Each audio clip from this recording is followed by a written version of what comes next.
لوگوں کے ساتھ اچھے انداز سے پیش آنا، اسے نصف دانشمندی کہا گیا ہے،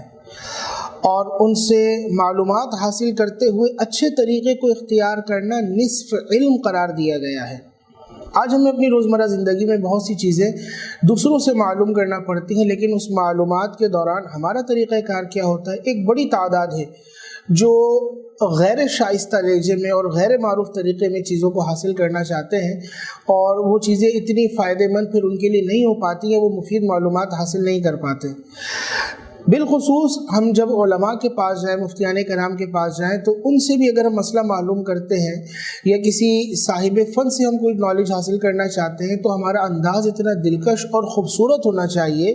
کہ وہ ضروری معلومات فراہم کرنے کے ساتھ ساتھ مزید ہمارے لیے جو کچھ مفید باتیں ہو سکتی ہیں اس کے تجربے کی روشنی میں وہ بھی ہمیں سکھا دے، نہ کہ جو ہماری ضرورت کی بات ہے وہی بات ہمیں بتائے خستہ دلی کے ساتھ، اور اگر وہ زیادہ ہی سمجھدار ہو تو خستہ دلی نہیں بلکہ غلط معلومات فراہم کر دے۔